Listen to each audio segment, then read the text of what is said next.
एक बार एक राजा ने विद्वान ज्योतिषियों की सभा बुलाकर प्रश्न किया। मेरी जन्म पत्रिका के अनुसार मेरा राजा बनने का योग था। मैं राजा बना, किंतु उसी घड़ी मुहूर्त में अनेक जातकों ने जन्म लिया होगा जो राजा नहीं बन सके।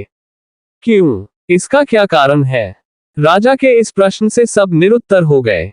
अचानक एक वृद्ध खड़े हुए और बोले, महाराज, आपको यहाँ से कुछ दूर घने जंगल में एक महात्मा मिलेंगे। उनसे आपको उत्तर मिल सकता है।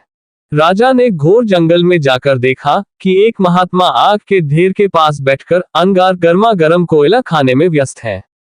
राजा ने महात्मा से जैसे ही प्रश्न पूछा, महात्मा ने क्रोधित होकर कहा, तेरे प्रश्न का उत्तर आगे पहाड़ियों के बीच एक और महात्मा है, वे दे सकते हैं।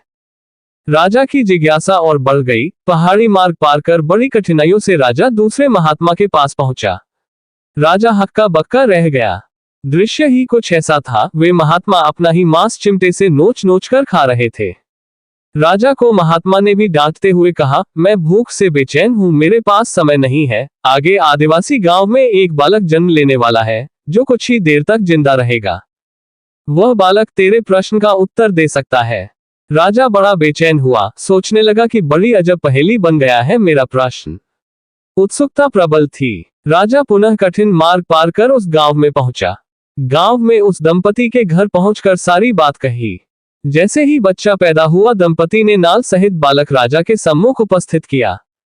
राजा को देखते ही बालक हंसते हुए बोलने लगा, राजन, मेरे पास भी समय नहीं है, किंतु अपना उत्तर सुन लो। मैं और दोनों महात्मा 7 जन्म पहले चारों भाई राजकुमार थे। एक बार शिकार खेलते खेलते हम जंगल में 3 दिन तक भूखे प्यासे भटकते रहे। अचानक हम चारों भाइयों को आटे की एक पोटली मिली। हमने उसकी 4 बाटी सेन की। अपनी अपनी बाटी लेकर खाने बैठे ही थे कि भूख प्यास से तड़पते हुए एक महात्मा वहां आ गए। अंगार खाने वाले भैया से उन्होंने कहा, बेटा, मैं 10 दिन से भूखा हूँ, अपनी बाटी में से मुझे भी कुछ दे दो, मुझ पर दया करो, जिससे मेरा भी जीवन बच जाए। इतना सुनते ही भैया गुस्से से भड़क उठे और बोले, तुम्हें दे दूंगा तो मैं क्या खाऊंगा, आग, चलो भागो यहाँ से। वे महात्मा फिर मांस खाने वाले भैया के निकट आए, उनसे भी अपनी बात कही, किंतु उन भैया ने भी महात्मा से गुस्से में आकर कहा कि बड़ी मुश्किल से प्राप्त ये बाटी तुम्हें दे दूंगा तो क्या मैं अपना मांस नोचकर खाऊंगा।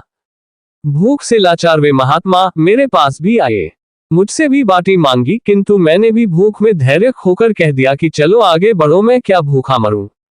अंतिम आशा लिए वो महात्मा, हे राजन, आपके पास भी आए, दया की याचना की। दया करते हुए खुशी से आपने अपनी बाटी में से आधी बाटी आदर सहित उन महात्मा को दे दी।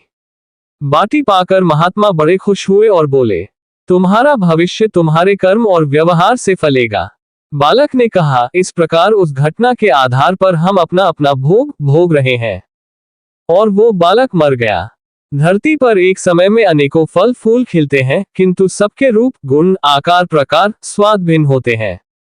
राजा ने माना कि शास्त्र भी 3 प्रकार के हैं, ज्योतिष शास्त्र, कर्तव्य शास्त्र और व्यवहार शास्त्र। जातक सब अपना किया दिया लिया ही पाते हैं, यही जीवन है। गलत पासवर्ड से एक छोटा सा मोबाइल नहीं खुलता, तो सोचिए गलत कर्मों से जन्नत के दरवाजे कैसे खुलेंगे।